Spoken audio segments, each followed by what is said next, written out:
조회기간 짧고 그래도 만족도가 높다라는 게 그런 걸로 이제 설명이 되는 측면이 있습니다.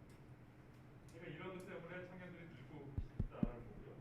26페이지에 우리나라의 청년농 육성 정책의 종합해서 제가 표로 하나 이제 정리를 했는데, 여기 보시면 이제 예비기, 준비기, 정착 초기, 그다음에 정착기 이렇게 돼 있는데, 그러니까 지금 대부분의 정책이 이제 창업, 창농어 초기 요거에만 이제 몰려 있어요.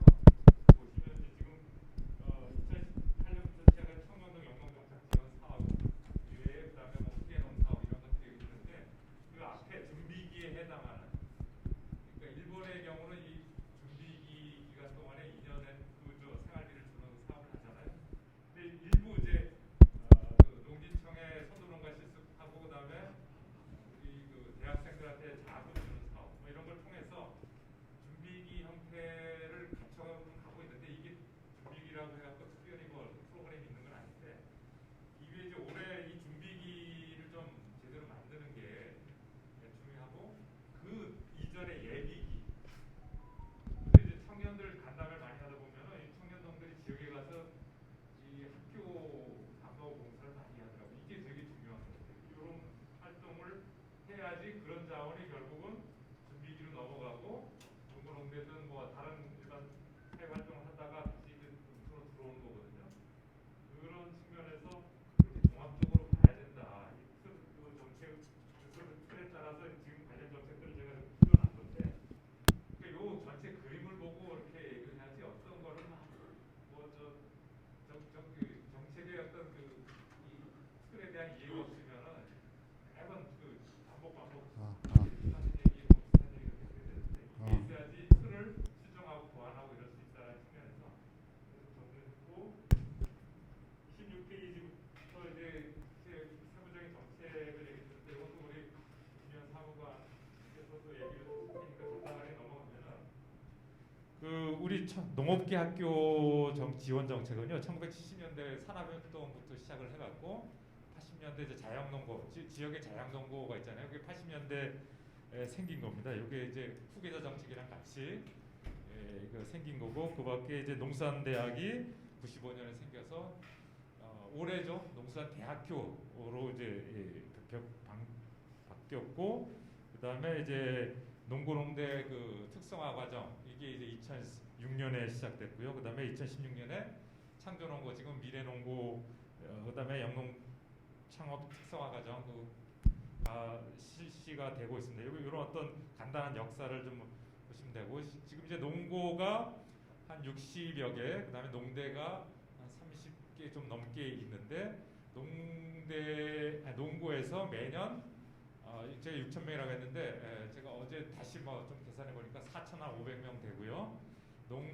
농대에서 여기 7천 명이라고 했는데 한 5,500명 정도 이렇게 배출이 됩니다. 그래서 농고농대에서 한 10,000명 이렇게 배출이 되고 있고, 그 관련 사업은 이제 일반 농고농대 지원 사업, 미래 농고라고 해서 농고 중에 3개, 그다음에 영농 창업 특성화대학이라고 해서 농대 중에 5개를 선정해서 특히 영농 분야 인력을 육성하는 그런 사업을 2016년부터 지원하고 있고, 그 다음 페이지 보시면은 28페이지에 농수산대학, 얼마 전에 이제 농수산대학교로 바뀐 대학에 의해서 1인당 매년 이제 2천여만 원의 예산을 투입을 하고 있습니다. 그런 사업이 있고, 그다음에 28페이지 하단에 그 청년 창업농 육성 장학금, 요거 아직 모르시는 분이 많은데, 그러니까 그 대학생들 중에 농업 분야에 그 진학 졸업 후에 가고자 한다 했을 때 등록금 전액과 매 학기 그 용돈을 200만 원씩 주는 사업을 하고 있어요. 요거는 하여간 혹시라도 아시는 분 있으면은 요거가 2019년부터 추진되고 있다라는 거. 그리고 29페이지에 신규 농업인 현장 실습이라고 해서 이제 그 선도농가 멘토 사업을 이제 진흥기관에서 하고 있습니다.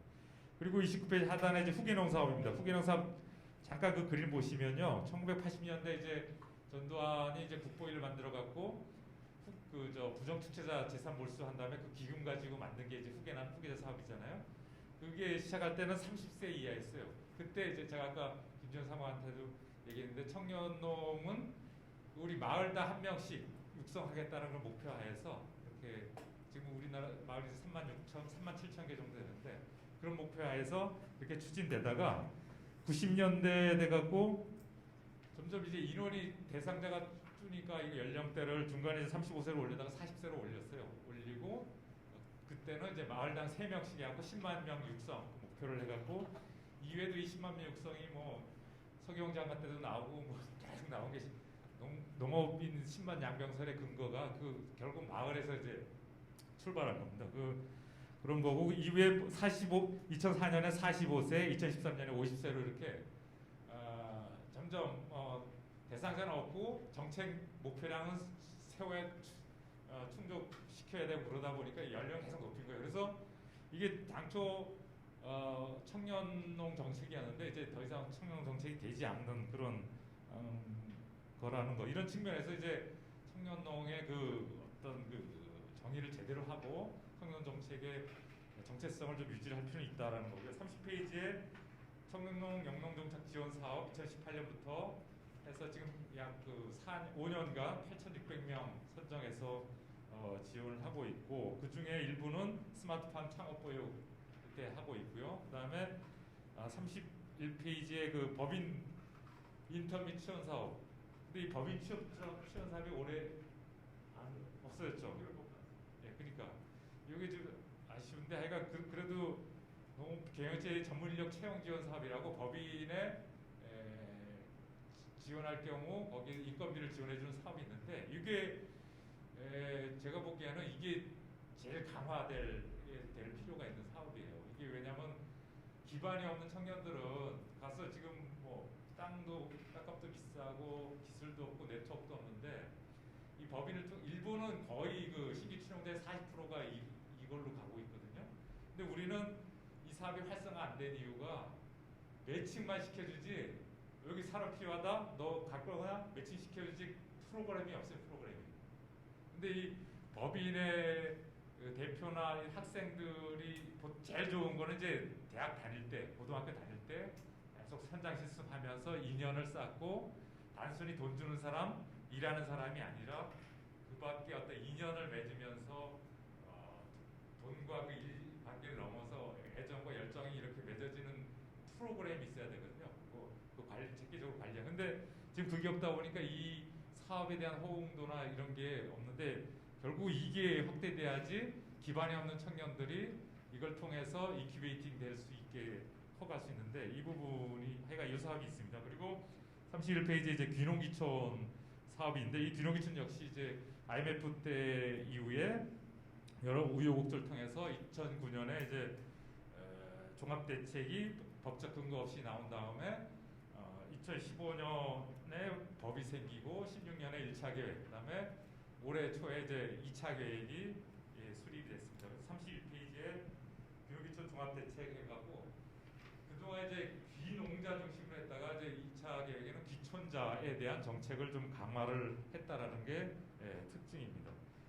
그리고 33페이지에 이런 이제 정책들이 있는데 여전히 이제 청년들의 준비 단계에서는 뭔가 그 농업농촌을 제대로 경험할 수 있는 그런 기회, 그 다음에 관련 정보의 어떤 통합적 제공, 그 다음에 기본 생계 준비 기간에 명이면 좀 생계가 지원이 되면 더 잘 준비할 수 있는데 그런 측면이 있고요. 그다음에 정착 초기에는 농지, 그 다음에 자금, 그리고 생활비 이게 여전히 문제고, 그 다음 34페이지 보시면은 정착 이후에는 이제 본격적인 생활에 들어가서는 이제 결국은 주거 여건 이런 것이 가장 큰 문제라고 할 수 있습니다.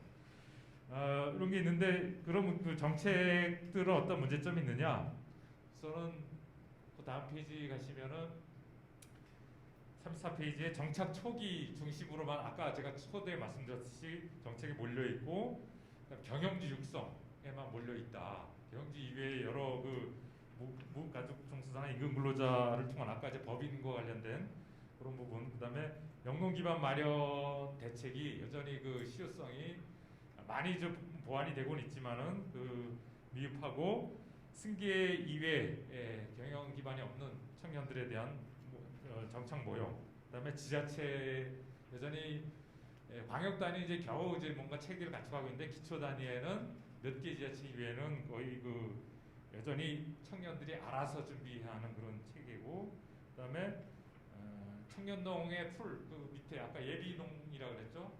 예비농업인을 위한 그런 관련 사업이 체계화가 덜하다라는 거고, 그리고 이제 제가 이제 한 가지 여기서 추가로 얘기하면 지금 청년들에 대한 교육이 있는데요. 이 마인드 교육이 요새 이제 제가 전국적으로 다니면서 보면은 농업을 자기가 좋아서 해야 되는데 마치 누군가의 필요에 의해서 자기가 온 것 같은 그런 느낌을 줘요. 그러니까 자기가 좋아서 갔는데 정부에서 국민 혈세를 지원해갖고 그걸 좀 도와준다라는 그 개념으로 가야 되는데 내가 농촌에 불러서 왔는데 왜 안 해주냐 이런 그게 되게 큰 거예요. 그래서 이 정신교육 플러스 그런 어떤 교육 내실화가 상당히 중요하다. 이게 진짜 그 지역에 가서 얘기 들어보면 아주 그냥 그러니까 본인은 전혀 손해나 뭐 이런 거 안 보려고 하고 다 이런 게 많은데, 그러니까 이건 나중에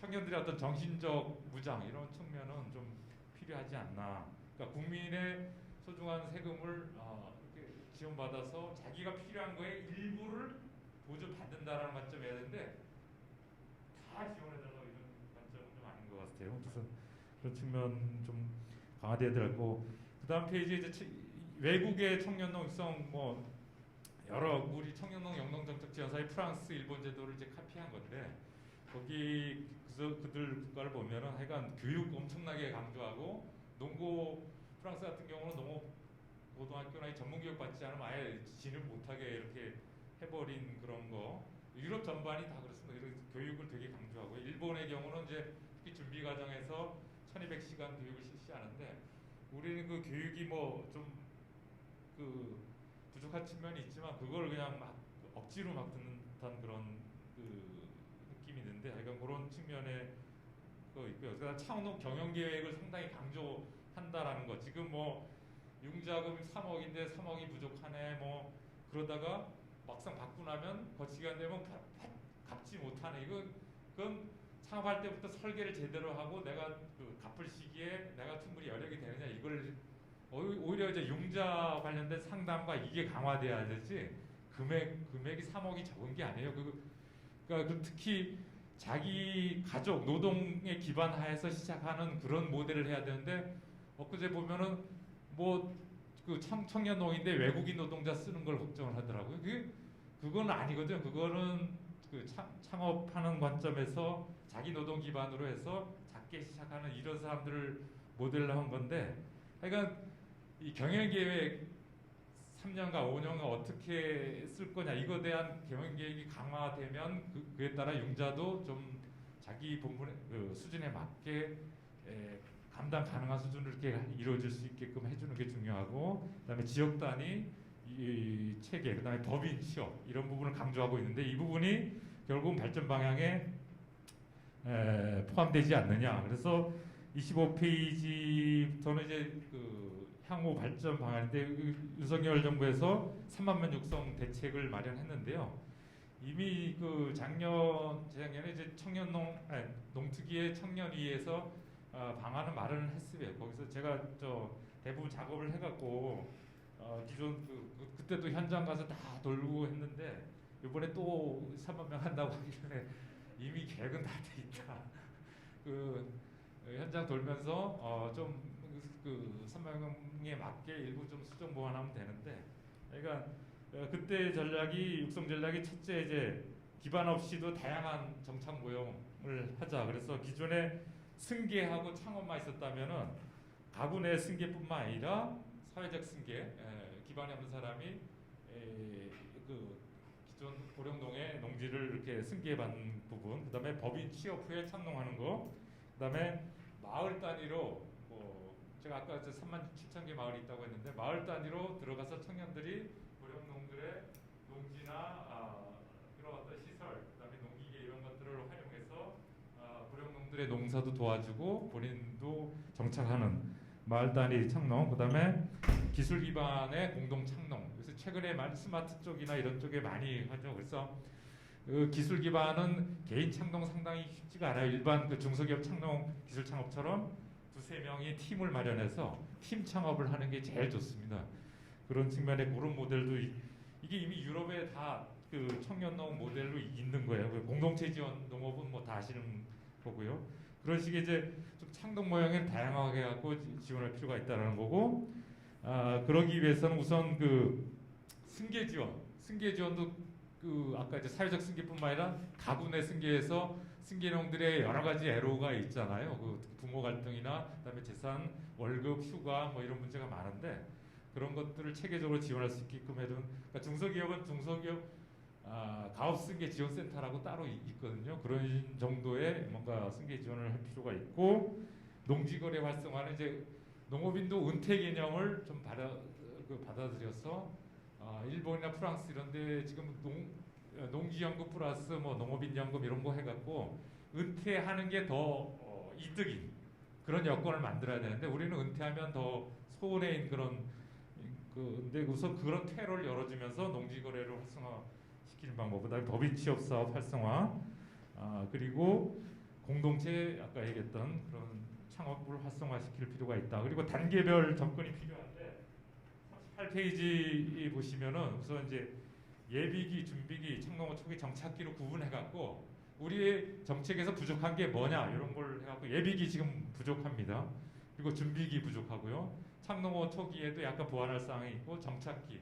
그러니까 이후 초기를 전화서 뭔가 발전 단계에 이를 때의 정책들이 뭐가 부족한지 이렇게 틀을 가지고 접근을 해야 된다. 그래서 준비 과정 신설이 필요하다는 겁니다. 한 2년이 안 되면 당장 1년이라도 도입을 할 필요가 있고, 그 다음에 이제 지원 규모 확대라는 건 인원을 좀 확대할 필요가 있다. 지금도 작년에 1.7대 1인가요?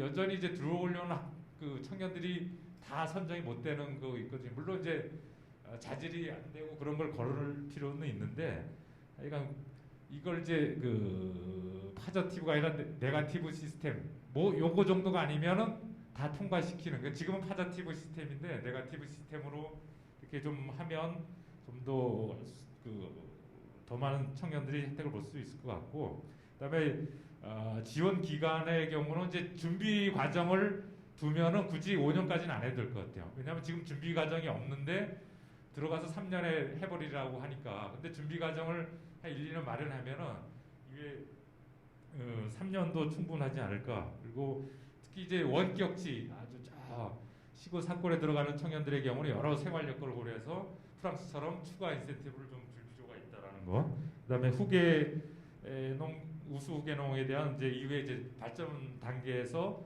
지금 융자든 뭐 법인 창업이든 이런 부분에 대해서 좀 지원을 하고, 농업계 학교 지금 5개, 그러니까 특히 농대는 1개인데 5개인데 광역 단위로 1개 정도씩 지정을 해서 이게 지금 중앙 정부는 그걸 너무 고려 안 하는데 결국 지역 지자체 광역 단위 육성 계획하고 맞물려 들어가야 되거든요. 그러니까 강원도는 강원대학하고 해서 뭔가 이렇게 그 육성하고 강원대를 이끌어들이려고 하는 농고 한 5-6개를 이렇게 연계해서 해야 되는데 지금은 그거가 그 체계가 안 돼 있어요. 그래서 광역단위 적어도 지금 5개인데 4개 정도 더 선정해서 광역단위 청년농 육성계획과 이 농대 특성화 사업이 같이 연계될 수 있게 그렇게 해주는 게 필요하고, 그 다음에 소양교육을 강화한다라는 거. 그리고 38페이지에 뭐 이제 중간 지원 조직 지역 단위 지금 어제도 제가 간담회 보니까 담당자들이 뭐 1년을 넘기는 경우가 없어요. 지자체. 그러니까 지자체 공무원들의 전문성, 그러니까 잦은 순환 보직에 의한 전문성이 가장 큰 건데 이제 전담 조직을 두어서 그 기존의 뭐 신활력 사업이든 뭐 마을개발 사업이든 6차 산업이든 이런 걸 통합적으로 이렇게 지원할 수 있는 지원 체계를 마련할 필요가 있다라는 것. 그다음 마지막에 이제 40페이지에 청년들의 이제 부업 활동입니다. 그러니까 아일랜드는 청년들이나 이제 농업인들이 마을 시설 유지 보수, 그다음에 마을 축제, 그다음에 지역의 뭐 학생들 교육, 시골 장터 이런 거 할 때 그 소득을 일정 시간 하면 소득을 주거든요. 지금 청년들 월 60시간 그거 저거 늘려달라고 막 그러잖아요. 근데 그런 거를 오히려 이런 그 지역의 의미가 있는 그 일에 이렇게 할 때는 그걸 오히려 더 풀어줄 수도 있고 그러다 그런 측면에서 청년들의 어떤 부업 활동을 사회적으로 농촌 지역에 의미가 있는 활동으로 연계시키는 이런 측면도 필요하지 않을까 생각합니다. 예. 네, 감사합니다. 네, 그럼 박기훈 교장 선생님의 발표를 듣겠는데 혹시 앞에서 하시겠습니까? 아니면 뭐 거기서 하셔도 되겠습니까? 아, 예. 예.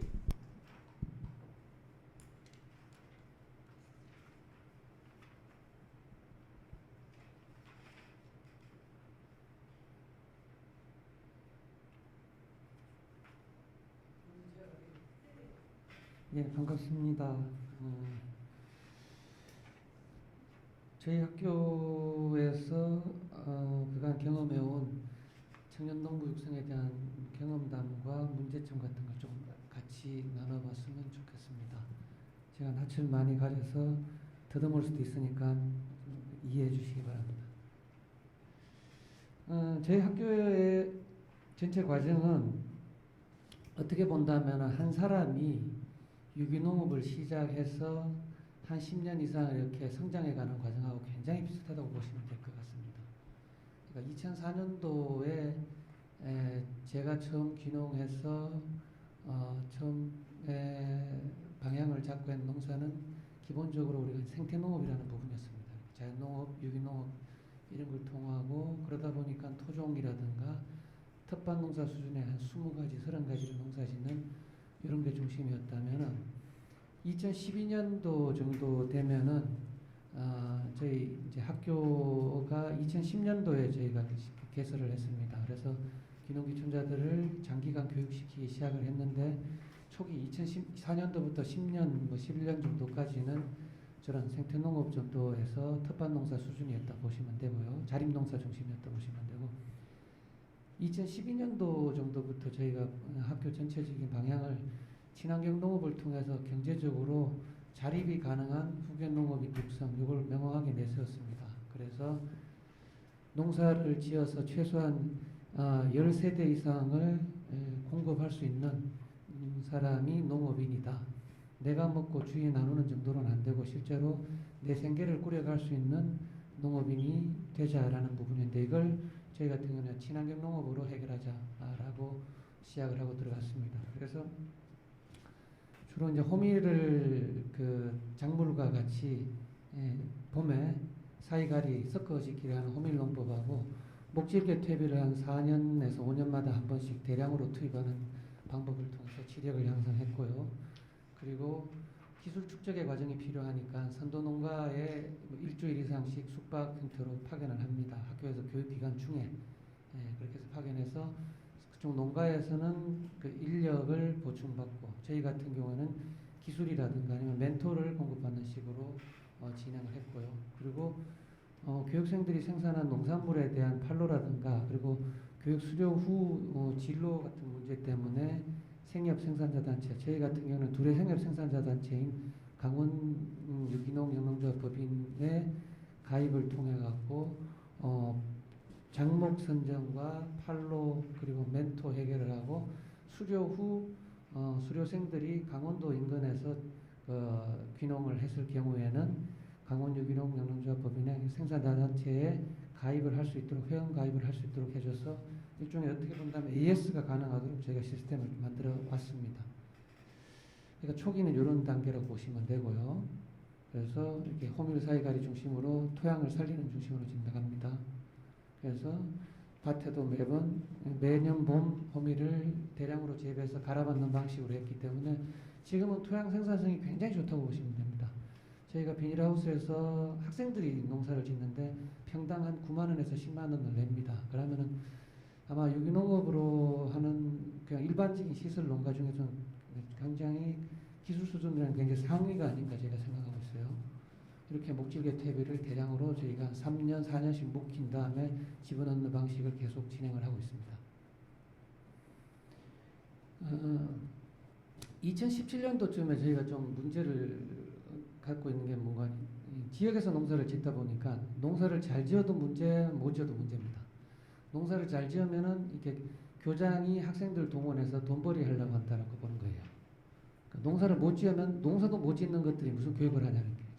그러니까 이게 굉장히 고민이 많았습니다. 그러다가 그 부분을 제가 해결하기 위해서 제가 완전히 빠지는 방식을 선택했습니다. 제가 전반적으로 농지를 만들고, 그러니까 봄에 만들고, 그리고 판로라든가 중간중간에 모든 문제를 해결하는 부분은 계속 개입을 하지만 농사를 실제로 짓고 수익을 얻는 부분에서는 저희 학교가 완전히 빠진 겁니다. 그래서 농사 수익을 철저하게 개인 분배를 해주기로 했습니다. 2017년도부터.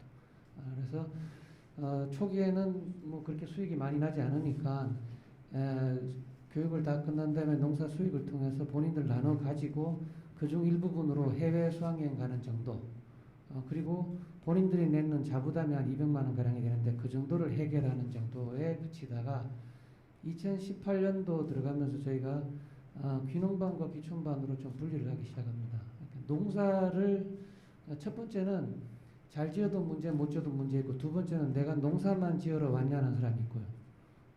두 번째로는 나는 이거 해도 부족할 것 같다는 분들이 있거든요. 그래서 귀농반과 귀촌반으로 분리를 해서 귀농반은 농사에 집중을 하고 귀촌반은 본인이 원하면 참가를 하고 힘들면 빠지고 이렇게 좀 자유롭게 할 수 있도록 좀 반을 분리했는데 이 시기부터 저희가 농사 기술이 좀 굉장히 안정화가 돼 갑니다. 그러니까 2010년도부터 귀농학교를 시작했는데 거의 18년 정도 수준이니까 한 9년 정도 가니까 토양이 안정화가 되었고 어떤 농작물을 심어도 잘 되고요. 그리고 그러다 보니까 기본적인, 그러니까 한 개인이 10년 동안 농사 짓는 게 아니라 매년 교육생이 바뀌는데도 불구하고 어느 정도 수준의 농사 소득과 출하할 수 있는 생산량이 나오는 거니까 농지와 생산 기술이 어느 정도 안정화된 것 같아요. 그때부터. 그래서 수학여행도 가게 되고요. 해외 수학여행도 시킵니다. 그리고 2020년부터는 저희가 이제 농사만 전문으로 담당하는 농사 매니저를 채용하기 시작했습니다. 그래서 이 부분은 청년 일자리 사업을 통해서 저희가 졸업생 중에 희망하는 친구들 청년 일자리 사업을 통해서 취업을 시켜서 학교에 농사만 아예 전문으로 담당하게 농사 매니저를 채용을 했습니다. 그리고 이 시기부터 1년간의 교육 기간으로는 부족하다라는 말들이 많아왔고 졸업생들 중에 원하는 친구들은 학교 숙소를 그대로 사용하고요. 후배들하고 같이 농사 짓는 사람도 있고 두 번째로는 학교 농지와 시설을 아예 떼줘갖고 본인이 농사를 짓고 출하는 공동으로 한 다음에 자기 몫을 찾아가는 방식으로 하고 있습니다. 2020년도부터 그렇게 진행을 하고 있고요. 그렇게 계속 진행하다 보니까 어떻게 하더라도 아까 뭐 반농 반액스 했는데 저희 학교 같은 경우는 귀촌반은 그렇게 약화가 돼요. 여전히 농업에 집중하는 쪽에 저도 신경이 많이 가게 되고 학교 전반적으로 그렇게 좀 진행이 되는 것 같아요. 그래서 조금 보완을 하고자 농사 이외에 여러 부분에 관심 있는 친구들을 위해서 퍼머컬처 과정이라든가 아니면은 수료를 하고 나간 분들 대상으로도 초보자를 위한 뭐 공동체 농사교실 같은 경우로 해서 한 달에 뭐 한 서너 번 정도 매주 학교에 와서 농사를 같이 배우는 훈련도 진행을 지금 하고 있습니다. 이런 식으로 트랙터 기술이라든가 전문으로 농지에서 진행을 할 수 있도록 하고요. 현장 견학도를 가게 되고요. 사실은 이제 청년농에 대한 교육은 저희가 2009년도부터 9년 이전부터 또 뭐 귀농운동본부에서 하는 100일 귀농학교라든가 청년소농학교 같은 걸 꾸준히 진행해 왔습니다. 사실은 그때 제가 청년농을 기르는 부분에서는 굉장히 부정적인 게 굉장히 강했어요. 한 뭐 열흘씩 저희 학교에 있다가 다른 전국에 있는 학교를 돌면서 10개 정도 기간을 돌아다니기도 하고 하는데 제가 느낀 거는 첫 번째로는 이 친구들은 재밌는 것만 하려는구나 라는 생각이 굉장히 컸고요. 그리고 그러다 보니까 한 지역에 꾸준히 지역에 계신 분들은 이 친구들이 들어왔으면은 정말로 꾸준히 우리 지역에 살았으면 좋겠다라고 기대를 굉장히 많이 하는데 이 친구들은 재미있는 부분 잠깐 하고 뭐 재미없으니까 떠나버리고 하는 부분들이 좀 굉장히 많은 것 같고 그리고 아시다시피 할 일이 없어서 농촌으로 오겠다라는 친구들이 이 과정에서 제가 여러 번을 보게 되고 하니까 굉장히 힘들었어요. 뭐 어떤 청년 소농학교, 청년들 기농학교 하면서는 그런 친구들을 여러 명 보면서 야 청년들을 농업으로 끌어들인다는 것이 보통 일이 아니겠구나라는 생각도 많이 했는데 2009년도부터 저희 같은 경우는 청년기농 장기교육으로 하면서 이때 나온 친구들이 2009년도에 저희 학교에서 있었던 친구들이 어떻게 본다면은 2019년도부터네요. 2018년, 19년도부터 있던 친구들이 제게 조금 기존의 선입견을 좀 많이 없애준 친구들이라고 볼 수 있습니다. 2009년부터 꾸준히 청년 농업인들 해왔는데 2017년, 18년, 19년 요때 오면서 이 친구들이 뭐랄까요, 정말로 책임감 있게 농사를 지을 수도 있구나라는 생각을 그때 처음 하게 됩니다. 그래서 어쨌거나 저희가 요 숫자가 좀 잘못됐는데요. 두 번째는 2019년도입니다. 9년이 아니라 2019년도부터 저희가 매년 청년 농업인들을 배출했는데 현재 보면 고추, 뭐 참외농가, 애호박 농가, 조경수, 고랭지 창업, 그리고 여러 가지 뭐 취업을 한 친구들도 이렇게 꾸준히 있습니다. 그래서 2020년도에 교육생들의 농사 매출이 5천만 원을 했어요. 그래서 그리고 2021년도 작년 경우에 순수하게 교육생들 매출로만 7천만 원을 했고요. 화천군의 장학금을 학생들이 100만 원을 전달했습니다. 이렇게 장학재단에다 이렇게 하고요. 이런 식으로 저희가 보면은 시설하우스 같은 경우에는 고추와 수수를 같이 심죠. 수수라든가 이런 부분들을 같이 심고요, 사이에. 그리고 포충기라든가 이런 걸 통해서 병해충을 방지하면서 진행을 하고요. 지금 이 양배추 밭인데 요 사이에도 보면은 저희가 초생 재배를 하고 있는 거 보이실 겁니다. 이게 호밀입니다.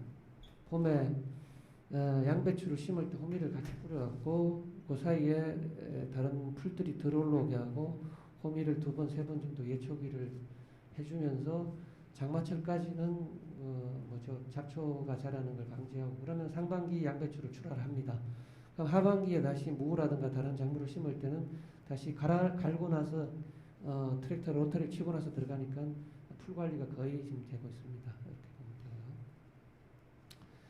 가장 큰 문제는 투입의 문제 같은데요. 이 진딧물 때문에 제가 제일 애를 먹었어요, 사실은. 시설하우스에서 진딧물로 나타나는 여러 가지 문제들, 특히나 바이러스 문제 같은 게 계속되면서 고민을 하다가 작년부터는 천적 농업을 시작을 하면서 이 부분에 대한 부담을 굉장히 들었습니다. 어쨌든. 그래서 작년도 매출액인데요. 이게 저희가 생산자 단체로 내는 매출액만 포함입니다. 요거만 6천만 원 정도 되죠. 그 이외에 다른 기타 출하처로 내보낸 게 돈 1천만 원 정도 돼서 7천만 원 가량을 작년도 매출액입니다. 그러니까 제가 학생들, 청년들이든 장년들이든 가리지 않고 귀농을 교육받는 분들에게 가장 얘기하는 게 초기 1천만 원 매출을 올리는 게 엄청나게 어렵다. 이 1천만 원을 매출 올리는 걸 1차 목표로 삼아야 되고 이게 달성이 됐을 때 그 다음에 2천만 원 하고 2,500만 원만 매출을 넘기면은 당신은 농사로서 자립할 수가 있다. 그때부터는 자기의 능력껏 읽고 나가도 된다 이러는데 교육하러 와서 1년 사이에 각자 보면 1천만 원 이상의 매출을 올리니까 굉장히 지금 기술적인 부분에서 올라갔다가 보면 될 것 같습니다. 문제점이라든가 과제에 대한 얘기를 잠시 말씀드릴 건데요. 저는 유기농이라든가 아니면 관행농이라든가 다 문제인데 지금 가장 큰 문제가 투입이 문제죠. 저희도 진딧물 방제라든가 병충해 방제를 하려고 일주일에 3일씩 3번씩 4번씩 은행잎을 삶아서 뿌리고 어쩌고 이걸 막 하다 보니까 시중에 친환경 자재도 갖다 뿌리고 하다 보니까 이게 과연 이게 올바른 유기농인가라는 고민에 굉장히 많이 가졌습니다.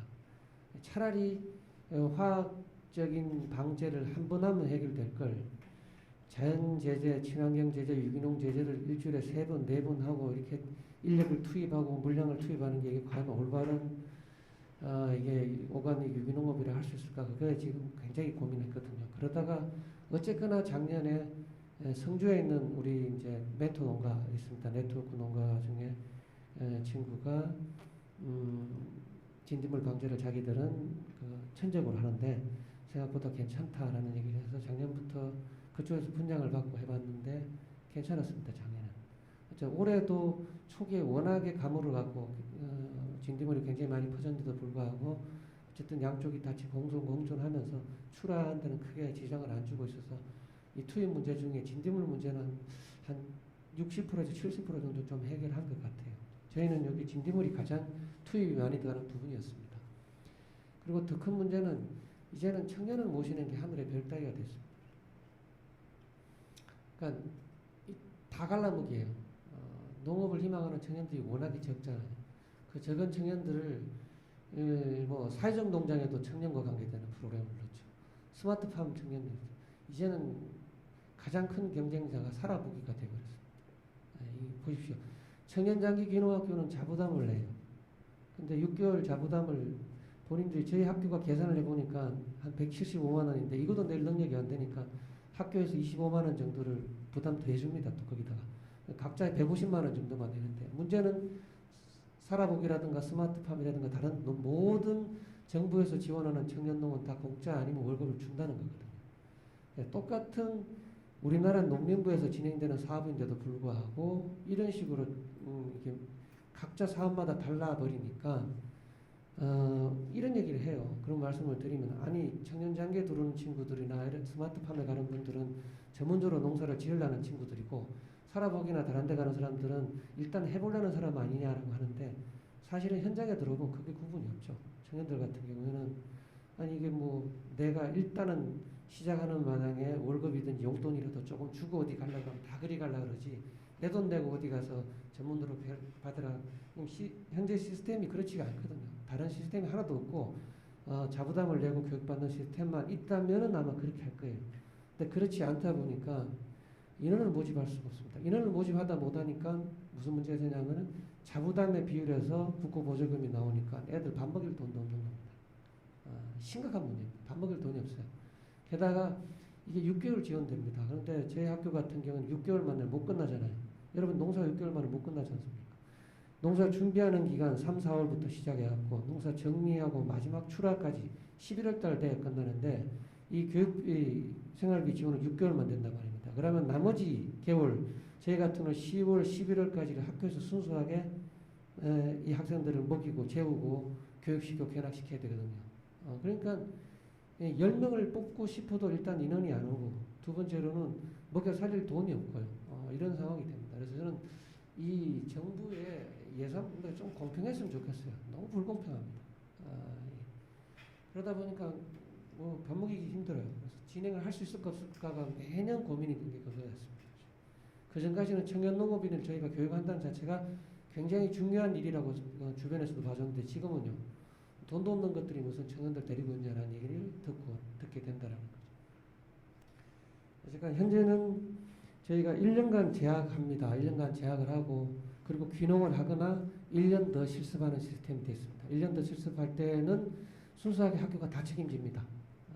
밥도 같이 먹이고요. 그리고 숙소도 제공하고 교육도 같이 시키고 다 합니다. 그러니까 이거는 어떻게 본다면 국가가 해야 될 일을 저희가 개신하고 있습니다. 그리고 가장 큰 문제는 이 승계농이 아니라 저희가 뽑는 친구들은 거의 다 이제 흑수저들인데요. 이 친구들은 이제 기반 문제가 있고 지속 가능성이 있으니까에 대한 문제가 있으니까 저희가 어떤 그 방법을 어떻게든지 고민을 하다가 올해는 사회적 농업 쪽에 있는 지역사회 서비스를 좀 끌어들여 봤습니다. 왜냐하면은 학교에 있을 때는 어쨌거나 저희가 케어가 되는데 학교를 수료한 다음에 1년에서 2년 정도 지역사회에 적응하는 기간이 필요하다. 이 부분을 사회적 농업 사업으로 끌어가 보자라고 했는데 이것도 지침이라든가 시스템 자체가 워낙 지금 도 단위, 군 단위로 다 달라갖고 올 1년 내내 저희가 사업계획만 수정하고 변경하다가 시간이 다 갔습니다. 그래서 진행 잘 안 돼요. 사실은 저희 같은 경우에는 한 1년 정도 더 인큐베이팅 할 수 있는 무슨 체계가 있었으면 참 좋겠다는 생각을 많이 하고 있습니다. 그리고 청년들에게 워낙 예산이 많이 들어가고 저희 학교 같은 경우 그러다 보니까 원래 기본적인 균형 귀청 교육, 나이 제한 없이 하는 교육을 통해서 얻은 수익은 전부 다 들어갑니다. 그러니까 일반인들 단기 대상으로 뭐 장기 대상으로 장년층 이상의 분들을 교육받아서 조금이라도 수익 생기는 뭐 숙박비라고 생기는 거는 이 단기 과정에 다 몰아넣어야 되고 하다 보니까 그리고 저라든가 인력에 대한 뭐랄까 집중도가 그쪽으로 넘어가다 보니까 그리고 앞으로 지속 가능 문제도 있고 해서 올해 저희가 계획하고 작년부터 준비해 오는 게 어떻게 본다면 이제 청년들 중심의 졸업생들 중심의 농장입니다. 그래서 학교가 갖고 있는 농지라든가 기계라든가 그리고 생산자 단체와 연결을 전부 청년 학생들에게 넘겨줘갖고 졸업생들에 넘겨줘갖고 졸업생들이 중심이 된 농사를 하기 위한 농업을 하기 위한 사회적 기업이든지 이런 협동조합이든지 만들어서 수익 농사는 그 단체가 중심이 돼서 농사를 짓게 하고 저희는 가능한 게 학교에 있는 동안에 협업 내지 공동 협동 농사 짓고 공동으로 분배하는 방식을 1년 이상 체험을 해왔기 때문에 이게 가능하리라고 보거든요. 기존의 일반인들을 성인들을 묶어서 아마 공동으로 농사 짓고 공동으로 출하하고 공동으로 분배하자면 반드시 문제가 생길 겁니다. 협동해온 경험이 없으니까. 근데 저희 같은 경우는 1년 이상을 그 경험 연습을 해왔기 때문에 일종의 아까 뭐 말씀하신 마 박사님이 말씀하신 팀 창업인데요. 그렇게 해서 진행을 하기로 해요. 그러니까 학교가 갖고 있는 뭐 농기계 같은 것도 다 단체로 이관하려고 지금 준비를 하고 학생들 보고 작년부터 졸업생들끼리 스타디를 계속 올해까지 진행 중입니다. 아직까지는 이게 제가 생각하는 희망이고 졸업생들은 현재는 또 농사철이 바쁜 철이 됐으니까 가을 되기 전까지는 조금 약간 뜸하게 하는 상황입니다. 그래서 제일 큰 문제는요. 저희가 이렇게 보다시피 홍성이라든가 아니면 괴산이라든가 이런 지역은 지역적인 기반이 있습니다. 귀농이라든가 협업이라든가 청년들을 길러온 뭐 이렇게 기반이 30년, 40년 뭐 이렇게 되는 기반이라고 한다면은 제가 살고 있는 지역인 화천이라든가 아마 일반적인 다른 지역은 다 마찬가지일 겁니다. 지역적인 기반이 없어요. 무슨 말이냐면은 청년들을 기르겠다는 지역적인 합의도 부족하고요. 거기 또 그 청년들을 받아줄 수 있는 어른들이 또 부족한 것 같습니다. 이 부분들이 복합적으로 진행이 돼야 되는데 이렇게 하기까지 저희만 하더라도 10년의 세월이 흘렀는데도 아직도 진행 중이라는 거하고 두 번째로는 농림부도 그렇고 대부분 우리 성인들, 우리 어른들이 청년들에게 너무 빠른 성과를 요구하는 것 같아요. 저희 보고도 계속 뭐 농정원 같은 데서 농림부 같은 데서 우수 사례를 이제 내봐라 청년들. 근데 청년들만 교육해온 거는 저희가 이제 겨우 한 5년 나쯤 되거든요. 그러면은 청년들이 자리를 잡고 이 친구들이 지역에서 제대로 정착한 걸 제대로 보려면 사실은 5년 이상이라야 되겠죠. 5년에서 10년 정도는 돼야 아마 그 청년들이 뭔가 지역사회에서 뭔가 모습을 나타낼 건데 그래서 어른들이 먼저 좀 더 천천히 기다려주고 결과나 결론에 대해서도 좀 기다려주는 게 필요하지 않을까 싶습니다. 네, 이상입니다. 고맙습니다. 네, 교수님 발표 감사합니다. 네, 다음은 네, 김준현 상무께서 발표하겠습니다. 네. 일단 뭐 시간도 좀 많이 지났고 앞서서 마상리 박사님께서 이제 제가 지금 준비한 발표 자료랑 좀 유사한 점을 많이 말씀을 해주셨기 때문에 간략히 저는 발표를 진행하고 아마 정책적인 부분을 아마 이야기를 많이 하실 테니까 그때 또 제가 대응하는 걸로 그렇게 생각을 해보겠습니다. 네, 저희 소개는 넘어가고 앞서 마 박사님께서 말씀해 주셨던 것처럼 저희가 공통적으로 인지하고 있는 부분, 우리 중앙정부에서 특히 인식하고 있는 부분은 결국은 농가가 고령화되어 있고 특히 젊은 인구는 감소하고 있고 이것이 또 뭐 지역 소멸에까지 영향을 미친다. 그리고 동시에 도농가 소득 격차는 확대되고 있기 때문에 뭔가 농업으로의 진유인이 없다. 이런 상황 속에서 지금 당장은 어떻게 돌아가지만 이게 뭐 10년, 20년이 지난 다음에 지금보다 고령인구 비율, 고령농 비율이 확연히 높아졌을 때 과연 농업의 지속 가능성을 담보할 수 있느냐. 그리고 지금 그 젊은 인력들이 들어와서 뭔가 농업 혁신을 자꾸 주도하고 있는데 이게 어느 정도 물리적으로 적당 숫자가 들어오지 않으면 그런 혁신 동력 자체가 좀 저하되지 않느냐라는 그 기본적인 문제의식을 공통으로 가지고 있습니다.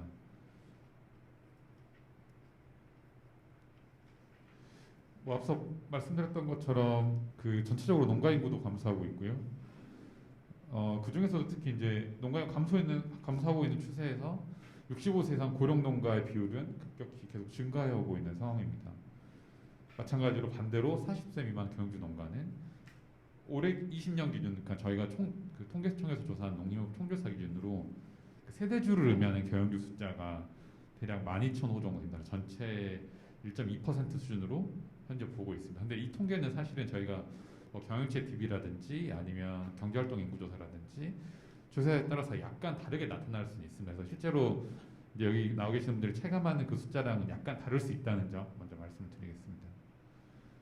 그래서 저희 뭐 아시다시피 지금 점점 그 65세 이상 농구는 증가하고 있고 80세 미만 농가는 감소하고 있다라는 게 기본적인 내용이고요. 사실 그 마박사님께서 아까 후계농 그 육성과 관련된 사업들이 기존의 청년농 정책의 어떤 시초라고 말씀을 하셨는데요. 저희가 지금의 연령 기준인 40세 미만 기준으로 청년농 육성 정책을 저희가 이제 본격적으로 시작하게 된 것은 18년 정도라고 생각하시면 될 것 같아요. 17년도에 우리 마박사님도 같이 연구공연 참여하셨지만 그 어떤 청년농업 인력을 어떻게 육성할 것인지에 대해서 보다 정책적인 지원 방안이 좀 구체적으로 나온 게 18년부터입니다. 그 모태가 지금 어쨌든 청년농 유입의 주요 통로가 되고 있는 청년농 영농 정착 지원 사업이고요. 그래서 이 영농정착 지원 사업을 통해서 기본적으로 저희가 월 최대 100만 원의 그 생활안정자금, 농가 경영비 지원을 하고 있습니다. 그리고 동시에 저희가 이제 농신보 우대 보증 등이 반영된 후계농 육성자금의 그 지급 지위를 당연히 청년 후계농에도 주고 있고요. 그리고 이들을 대상으로 농어촌공사의 농지은행 임대나 매매 시 최우선순위를 주고 있습니다. 그리고 또 뭐 지금 저희가 운영하고 있는 각종 그 스텝업 기술 교육 과정, 뭐 WPL, 뭐 경인시도 임대 농장 등 각종 교육 사업에 어쨌든 우선순위를 청년농으로 두고 지원을 하고 있습니다. 뭐 이 부분에 대해서는 저희가 이 분들 동의하지 않을 수도 있습니다만은 저희 영농정착 지원 사업을 통해서 영농에 들어오신 분들은 대체적으로 농업소득도 좀 증가한 편이고 그리고 저희가 이제 농지 지원 등을 꾸준히 해왔기 때문에 그 어떤 그 농지 기반도 좀 확대되고 있다라는 것이 저희가 내부적으로 가지고 있는 통계입니다. 이게 지금 20년까지 누적된 통계인데요. 이제 21년, 22년까지 가면 저희가 이제 올해 말 또는 이제 내년 초쯤에 다시 한번 그 실태 조사를 할 생각인데 5년 차, 4년 차 이때 좀 매출이 더 올라가시는 분들이 분명히 있을 거예요. 그래서 이런 분들을 비교하면 저희 쪽에서 인큐베이팅 된 분들이 뭔가 어느 정도 성과를 달성하고 있을 것이다라는 전망을 제가 하고 있습니다.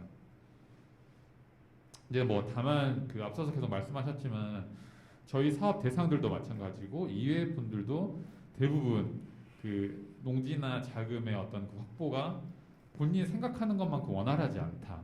그리고 그 영농은 확실히 그 사전에 준비되지 않으면 들어와서 굉장히 어려움을 많이 겪는다. 단순히 1년 몸으로 겪어서 해결될 문제는 아니다라는 지적들이 분명히 있는 것 같습니다. 특히 그 영농기술이라는 것이 이론적으로만 체득할 수 있는 부분이 아니고 어떤 기후변화 위기라든지 또 그 순간순간 그 경제 상황에 따른 그 위기 상황에 대응해야 되는 부분이 있기 때문에 이런 부분을 체감하지 않으면 알 수 없다라는 것이 어떤 그 대부분의 의견인 것 같고요. 저희는 지금 그래서 청년농 중심 어떤 농업 혁신 성장팀을 마련해야 되는 정책적 목표 하에 올해 제가 이제 국정과제 청년농업인 3만 명 육성을 해야 된다는 내용이 들어와 있습니다. 그래서 뭐 저희가 농업 분야 진입 전 지원부터 어떤 그 성장 단계까지 고르게 지원하겠다라는 목적을 가지고 지금 새로운 사업들도 좀 준비하고 있고 또 기존에 지금 운영 중인 사업의 어떤 개편 방안들을 아주 면밀하게 검토를 하고 있습니다. 그 육성 체계는 앞서 박사님 말씀하셨던 체계랑 유사한 체계이기 때문에 넘어가도록 하고요. 저희가 이제 지금 아까 말씀드렸던 것처럼 영농약 지원 사업의 어떤 그 예비형 체계를 좀 저희가 고민을 하고 있는데요.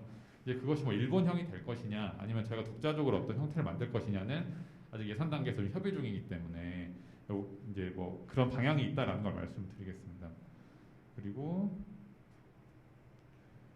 네, 이제 저희가 뭐 지금 진입 단계에서는 아까 말씀드렸던 것처럼 영농장 지원 사업을 중심으로 농지나 자금을 연계 지원하고 있습니다. 근데 이 부분도 저희가 그 농지 그 매입이나 임대 물량을 좀 확대하고 그리고 융자 규모를 확대하거나 상환 기간을 좀 연장하는 방안을 검토하고 있습니다. 이 사실은 이 부분이 중요한 게 융자금 같은 경우에도 특히 상환 기간을 연장하거나 하는 부분은 직접 소득 지원은 아니지만 간접적으로 그 상환 부담을 좀 낮춰주면서 어떤 그 소득을 일부 간접적으로 지원해주는 효과도 있기 때문에 굉장히 수요가 좀 많다고 판단을 하고 있습니다. 그래서 현재 5년거치 10년 상환인데 이거를 뭐 5년거치는 유지하되 좀 상한가를 확대하는 방안을 저희 검토를 하고 있습니다.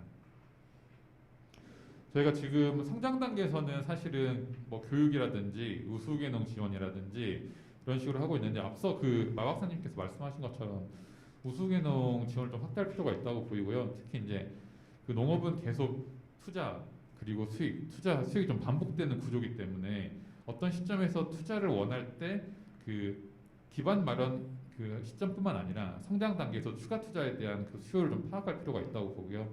이 부분은 저희가 융자라든지 또는 펀딩을 통해서 지원하는 방안을 계속 모색하고 있습니다. 그리고 팔로전과 같은 경우도 사실은 이제 재작년에 제가 처음 와가지고 그 사실 지원 사업이 특별히 많지는 않았거든요. 그 오프라인에 입점 지원하는 뭐 그런 사업들을 주로 했었는데 저희가 네이버랑 협약을 맺어가지고 청년농들 그 입점 지원을 좀 하는 것도 계속 하고 있고 그리고 라이브 커머스 같은 경우도 그 저희가 좀 지원하는 방법들을 좀 많이 찾고 있습니다. 그래서 올해 특히 후계농 필수 교육에 네이버랑 같이 그 라이브 커머스 활용 교육을 하고 그 방송까지 하는 거를 저희가 지금 좀 추진을 하고 있습니다. 뭐 지금 영농약 지원 사업은 대부분 내용을 아실 테니까요. 하고 그리고 또 저희가 이제 자금은 후계농으로 지원을 하고 있고 그 밖에 교육 사업이 굉장히 많습니다. 저희가 뭐 WPL도 있고 첨단 기술 공동 실습도 있고 현장형 이런 교육들이 많이 있는데 어느 정도 교육 효과가 있다고는 보고 있습니다. 다만 이제 이것이 좀 더 확대돼야 되는데 이제 뭐 예산상 문제가 있기 때문에 저희가 이것도 어느 정도 수준까지 확대해야 될지는 좀 고민을 하고 있습니다. 네, 이렇게 뭐 스테버 마이스터가 있고 네, 컨설팅도 지원을 하고 있습니다. 그리고 제가 여기 와서 느낀 것은 그 이제 초기에 그 시설 투자에 대한 부담이 있기 때문에 그 저희가 뭐 아주 뭐 임대 후 매입 정도까지 지원을 못하더라도 경영 실습이나 또는 실제 경영 활동이 가능한 그 임대형 농장을 좀 지자체랑 같이 협의해서 좀 확대할 필요는 있다라는 생각을 좀 하고 있습니다. 그리고 아까 말씀하셨던 것처럼 저희가 전문 교육은 특히 이제 농고 농대 중에서도 미래농업고등학교 그다음에 그 영농창업특성화대학을 운영하고 있고 상대적으로 일반적인 농수산대 제외하고 농대 중에는 영농창업특성화과정 출신들 창업비를 저희가 높은 걸로 판단하고 있습니다. 네, 저희가 지금 뭐 진행하는 방향이 이렇게 되고 있고요. 올해 이제 저희가 후계 청년 농업인 육성 대책을 좀 마련을 할 텐데 이때는 제가 오늘 주신 의견들 그리고 그간에 지금 그 지역별 간담회도 운영하고 있고 장관님도 청년농을 엊그저께 서인호 대표님 만나셨는데 이런 것들 좀 현장 수를 좀 반영해가지고 정책적으로 좀 반영하려고 생각을 하고 있습니다. 감사합니다. 네, 발표 감사합니다. 지금 시간이 많이 지난 측면이 있어서 따로 정리는 하지 않겠고요. 토론으로 넘어가도록 하겠는데요. 초반에도 말씀을 드렸지만 오늘은 이제 청년도 참석을 하셨고 청년의 시기를 넘어서 네. 그리고 이미 지나신 분들도 있었고 아까 박기훈 교장 선생님 말씀 들어보니까 2004년에 들어오셨을 때는 또 청년이 아니었겠나 하는 생각도 들었는데 그래서 좀 청년농 순서대로 조금 말씀을 들어보면 어떻겠나 싶어서 우선 김대슬 대표님 얘기 듣고 서인호 회장님 얘기 듣고 이제 맞는지는 모르겠습니다. 그래서 김진환 대표님 얘기 듣고 표기용 대표님 얘기 듣고 정시열 대표님 이런 순서로 좀 진행해도 되겠습니까? 네. 그러면 김대슬 대표님 말씀 부탁드립니다. 네, 안녕하십니까. 해남에서 유기농 하고 있는 김대슬입니다. 저는 이제 의외로 이 일을 업한 지 좀 기간이 좀 돼서 11년 차 올해 하고 전 좀 20대 중반에 일찍 들어와 있는 편입니다.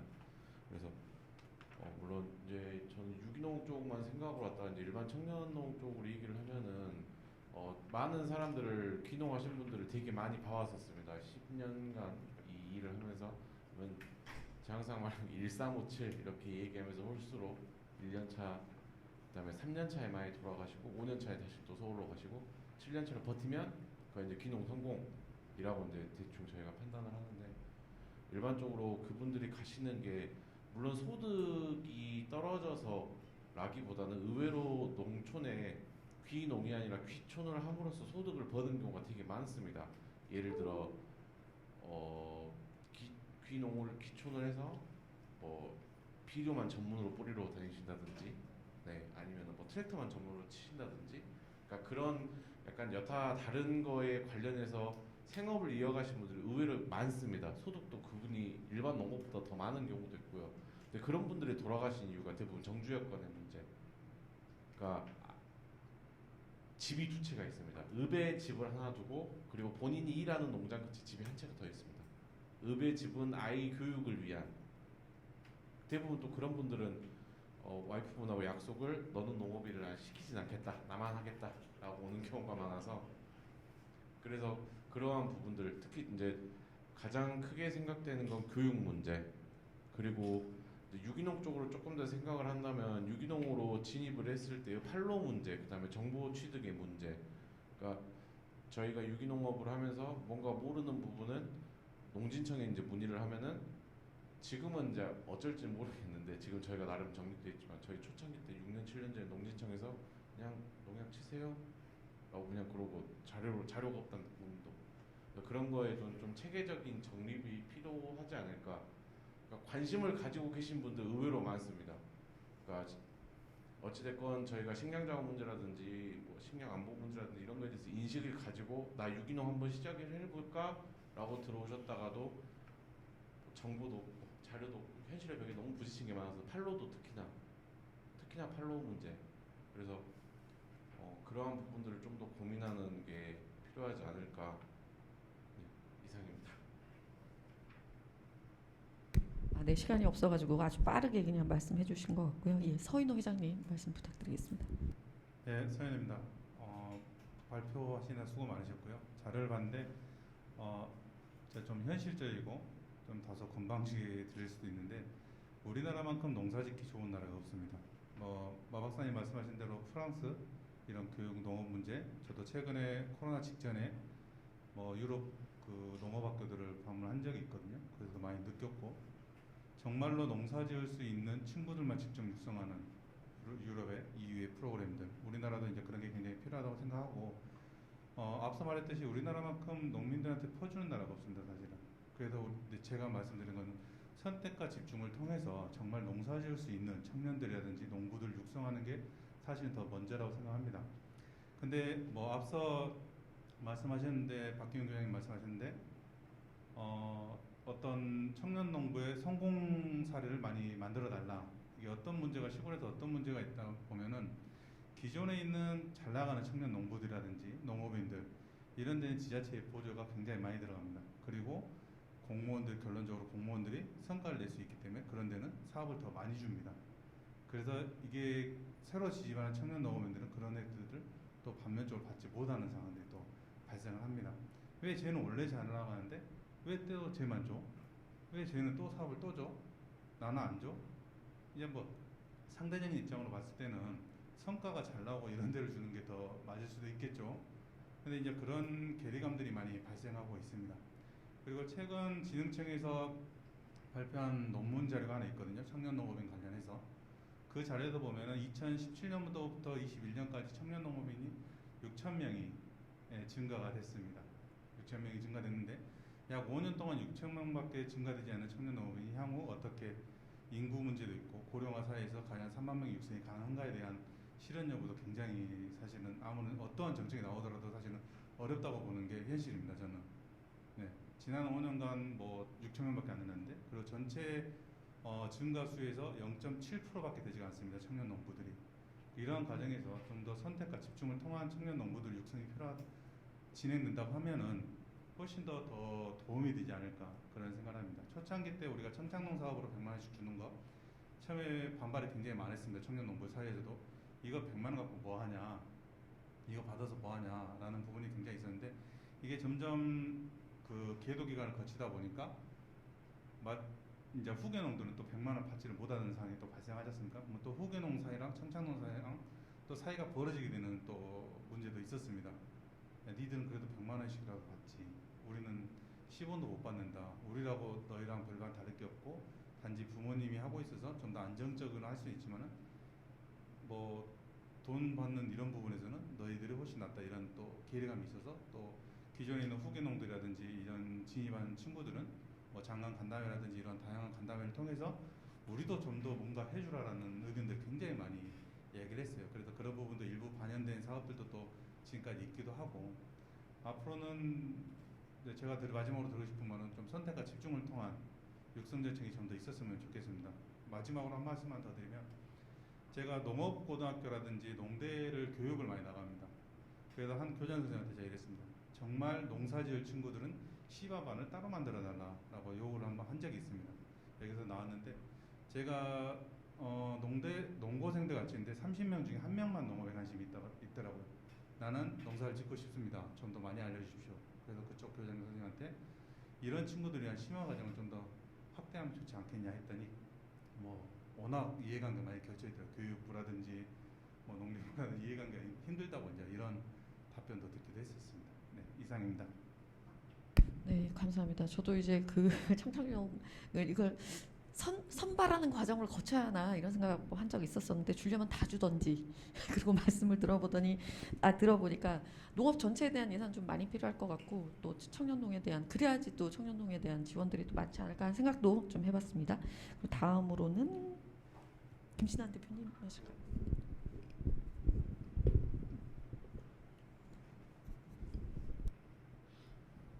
네, 저는 이야기를 좀 듣다 보니까 청년농부 일반에 대한 고민들 되게 많이 하시는 것 같은데 저희 같은 경우는 마을의 기초는 저희가 상담하지 않습니다. 그리고 40대가 넘어가도 농사 짓지 말라고 말씀을 드려요. 저만 해도 이제 43인데 농사 한 20번 남았다고 생각합니다. 그 뒤에는 저는 은퇴를 할 생각이고 제가 와서 농사를 배우는데도 한 5년 정도의 시간이 필요했고 이제 40, 50대 분들이 와서 이야기를 하면 저는 그렇게 이야기를 해요. 사실 일반적인 청년들을 다 대상으로 하는 게 아니어서 저희는 실제 농사에 좀 더 고민하거나 이런 분들을 받아서 이제 좀 활동을 하고 있어가지고 뭐랄까 허들이 되게 높아서 그러니까 이 일반적인 것까지는 크게 이야기를 생각을 안 하고 있었구나라는 생각이 좀 드네요. 저는 그리고 무투입으로 농사를 짓고 있는데 관행으로 농사를 한 번도 짓지 않아서 유기농이 뭐 관행에 비해서 힘들다 이런 걸 잘 모르겠어요. 처음부터 이제 약 같은 건 써본 적도 없고 초기에 저 유기농 축분이랑 유각 같은 거는 한 1, 2년 써봤습니다. 유기농 축분 같은 데도 문제가 발생하고 그리고 저는 이제 계단식론인 다락론에서 농사를 짓는데 이 유기농 자재를 를 사용하는 게 되게 힘들어요. 뿌리고 하는 게 사실 이제 화학 퇴비 같은 것들은 기계에도 다 되어 있기도 하지만 그러다 보니까 되게 철학적인 게 아니라 생존적으로 무투입을 할 수밖에 없어요. 투입하려고 하는 너무 힘이 들다 보니까 저희는 그런 식으로 좀 농사를 짓고 있는데 그러면서 동시에 지원은 하나도 지금까지 받지 않았습니다. 지원을 받지 않았고 지원 정책을 살펴보면 지금 이제 청년의 지원 정책에 대해서 이야기를 하는데 이게 유기농업이랑 연결이 되지 않아요. 저희가 이제 그 3억 아까 이야기를 하셨고 이제 주택 지원까지 하면 이제 3억 7,500이죠. 지원을 받으러 갔을 때 대개 모든 지자체에서 이제 그 모델로 제시하는 것들이 관행농이나 시설농이나 그렇습니다. 대출 받으면서 유기농 하시거나 소농이거나 자급자족하거나 이런 분들을 모델로 하는 경우들이 되게 없죠. 연결이 되지 않고 그리고 3억 같은 정도 받는다고 했을 때도 실제 이건 지원 정책이 아니죠. 대출 사업인데다가 농진보 보증 비율이 있다고 하더라도 3억 다 나오는 경우도 되게 힘듭니다. 실제로 그래서 어느 정도 기준이나 자격이 되지 않으면 이런 것들을 사용하기조차도 되게 힘들고 청년 농부들 같은 경우는 사실 농기계 이런 것들도 이야기를 하는데 농업기술센터에 있는 기계도에도 접근 못해요. 농지용 먹거나 이러면 사실 그 많은 농업 서비스들조차에도 접근하지 못합니다. 실제 농지용 만들기도 너무 힘든 상황이고 실제 이제 그런 데서도 되게 많이 벗어나는데 지금 이제 농부의 기준이나 이런 것들을 이야기하는데 청년 농부의 기준들이 저는 농사에 정답 없다고 생각해요. 어떤 분들은 농사를 지어서 어느 정도 수익을 올려야지, 국민들 어느 정도한테는 제공을 해야지라고 하는데 어떤 농부들은 자급자족만 해도 되고 어떤 농부는 그걸로 이제 덮거리를 할 수도 있습니다. 그런 기준들이 청약의 어떤 정책이나 이런 데 계속 가면 그 기준으로 계속 이제 이야기를 하다 보니까 기준에 맞는 사람들은 이제 지원을 받거나 맞지 않는 사람들은 이제 다른 경우들도 되게 많고 하는데 실제 저희 마을에 있는 청년들은 그러다 보니까 이제 그런 지원 정책들 같은 경우는 사실 접근을 하지 못하고 저희는 자격도 안 되는 경우들이 되게 많고요. 그리고 저도 되게 지금 힘든데 지금 저희 마을에 오는 청년들 때문에 되게 힘든데 이 청년들 중에는 반농반액사하는 친구들도 있고 자급자족하는 친구들도 있고 또 뭐 비건 채식주의 하시는 분들도 있어요. 제가 농사를 지으면서 그 모종 살 때 포트 있지 않습니까? 그게 문제라고 생각을 별로 못 해봤어요. 밭에 이제 농작물 전인줄 이제 플라스틱 견인줄 쓰는 걸 크게 문제라고 생각하지 못했는데 이 젊은 친구들이 와서 이거 플라스틱 문제 있는 거 아니냐? 되게 힘들어요. 요새 막 이제 그런 줄도 못 쓰고 그래서 그걸 대체할 수 있는 종이 포트나 이런 것들도 계속 찾아보고 실제 지금 청년들 중에 그 친환경이든 이쪽에 대한 마인드가 지금 저희 기성세대보다 훨씬 더 상위의 친구들이 되게 많아요. 그런 친구들의 활동들이나 이런 것들 저희가 과연 진짜 담보할 수 있는가? 이런 분들의 이런 것들 파악할 수 있는가도 되게 좀 걱정이 되고 그래서 되게 큰 담론에서 이런 정책이나 이런 것들도 이야기할 수 있지만 그와 동시에 병행해서 실제 청년들의 이야기들을 좀 들어볼 수 있는 자리들 그리고 이들을 좀 지원할 수 있는 방법들도 같이 고민하는 게 진행되면 좋겠습니다. 이상입니다. 아, 네.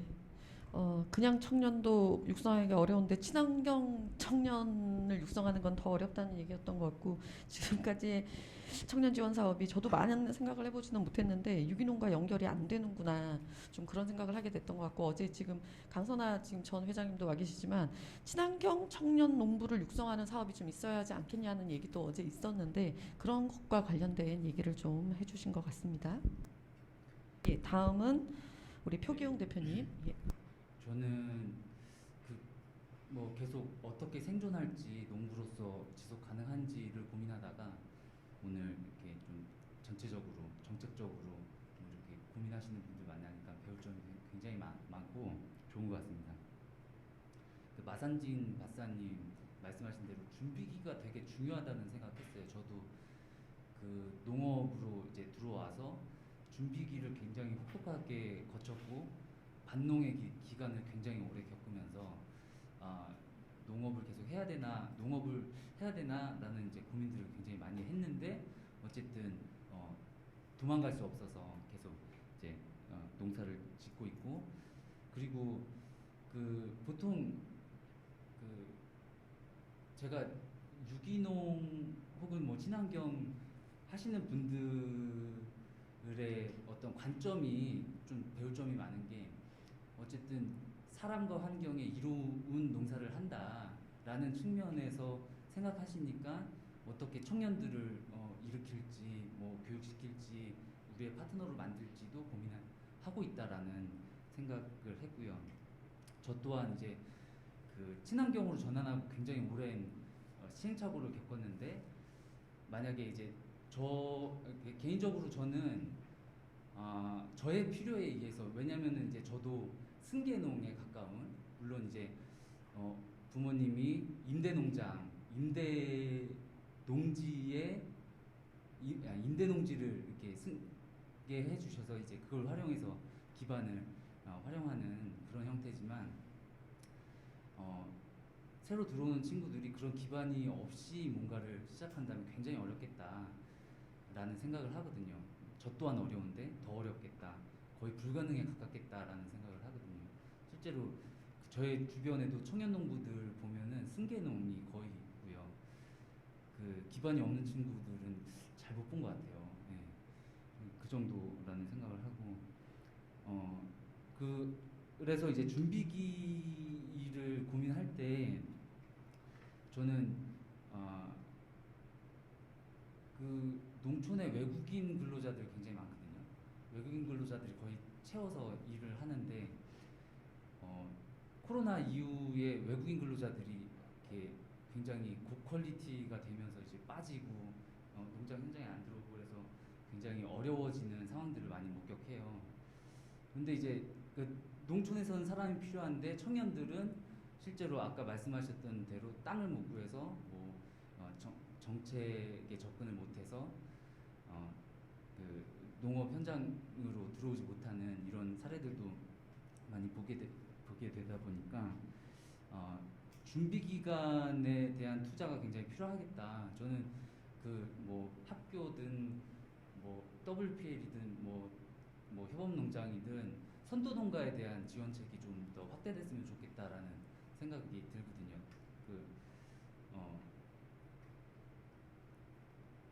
만약에 뭐 이상적인 얘기일 수는 있겠으나 여러 가지 뭐 고민점들이 또 있겠으나 그 시골에서 그 농사의 인력이 힘들어서 어려운 그 어르신 농가들이 청년들을 만나면 참 좋겠다. 근데 이제 그에 대한 실제적인 저도 이제 그 제 여건 제 깜냥 안에서 청년 농부를 이렇게 데려다가 같이 이렇게 어떻게 협업할 수 있을지를 고민하다 보니까 굉장히 중요한 게 뭐냐면 수익을 어떻게 보장할 것인가 혹은 어떻게 전문적인 기술을 제공할 것인가 이런 부분이거든요.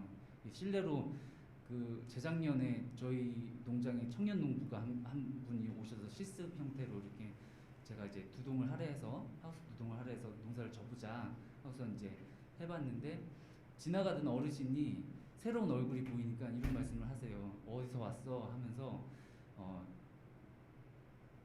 공짜로 제공해 주는 거야? 이렇게 얘기하시는 거예요. 근데 이제 오히려 돈이 든다 얘기하니까는 그냥 뭐 가능하지 않다 판단하시고 가시는 거죠. 근데 이제 만약에 그렇게 조금 쉬운 형태의 실습이 이루어질 수 있다면 좀 어떨까라는 고민도 해봤거든요. 저도 제 것을 할애해서 이렇게 하다 보니까 좀 어려운 것도 있고 이런 문제점들이 발생해서 그런 준비 기간에 대한 지원책이 좀 많이 고민되면 어떨까라는 생각을 해봤습니다. 이상입니다. 네, 뭐 준비기에 대한 말씀도 해주셨고 사실 뭐 청년 농업인이 겪는 문제는 그냥 지금 현재 농업이 안고 있는 문제다 이런 얘기도 하는데 뭐 땅 얘기도 있었고 그리고 외국인 노동자를 구하기 어려운 인력 문제 같은 것들도 있었고 수익을 안정하기 어려운 뭐 이런 얘기들도 좀 나온 것 같습니다. 그 다음으로는 정철 대표님 부탁드립니다. 네. 그러면 청년 농부 그 회의는 이제 저도 토론하도 많이 해가 더 이상 뭘 해야 되나 싶은 생각이. 근데 좀 그런 생각이 듭니다. 이게 청년 농업인 육성 2017년부터 시작했잖아요, 맞습니까? 네. 그다음에 뭐 정권이 바뀌면 끝나겠지라고 했는데 또 신정권이 들어와서 또 다시 청년 농업인 이야기가 나오니까 또 이거를 뭐 3만 명을 또 어떻게 양성하나 이렇게 이야기를 하는데 저는 이제 그런 생각을 많이 해봅니다. 2017년도에 초기에 청년 농업인을 육성해야 되겠다고 생각했을 때 우리가 뭘 했으면 지금 와가지고 또 토론을 안 하고 좀 성과를 좀 분석을 하면서 좀 대안을 좀 마련할 수 있었을까? 2017년도가 참 한참 1.2%밖에 되지 않는다라는 이야기에 실제로는 데이터를 보고 뭐 어떻게 하자라고 했을 때 그런 생각을 많이 하거든요. 근데 뭐 저는 뭐 한 가지인 것 같습니다. 뭐 다 아는 거죠. 마선님 박사님도 뭐 생태계를 어떻게 구축할 거냐라고 이야기를 했는데 제가 이렇게 뭐 국토부나 행안부나 농림부에 이렇게 사업을 진행하는 방식을 이렇게 쭉 봤을 때 농림부가 가지고 있는 특징이 있습니다. 행안부는 모든 읍면 단위로 주민자치회를 통해 가지고 자기들이 정책을 향후에 나타나는 정책을 모두 다 실행시킬 수 있는 현장 조직까지 명까지 다 구축시켜 버리거든요. 국토부는 도시 재생 사업하면서 사업을 하는 곳마다 사회적 분과업을 다 구축한 다음에 이후 국토부에서 나오는 사업들을 실행시킬 수 있는 주체들을 다 현장 주체들을 다 양성을 시켜 놓거든요. 근데 농림부만 현장 주체들을 형성시키지 않는다는 특징이 있어요. 그냥 사업이 있으면 청년농업이 육성하자고 하면 청년한테 돈을 줘버리든가 아니면 뭐 WPL 하자고 하면 농장한테 시설 기반 만들어 줘버리든가 뭐 이런 식으로 단위 사업으로 2, 3년 하고는 끝내버리더라고요. 그럼 이후에 또 다른 사업을 하면 또 주체를 또 신청을 받아요. 근데 행안부나 국토부는 자기들 주체들을 만들어낸 자기들이 하는 사업을 향후에도 진행할 수 있는 주체들을 일정한 사업비를 통해서 계속 역량을 강화시켜 놓고 사업이 나오면 그냥 그쪽으로 그냥 다이렉트로 연결시켜 버리거든요. 그러면 그것은 계속 역량이 축적되어져서 농림부가 하는 사업들을 계속 받아안을 수가 있으면서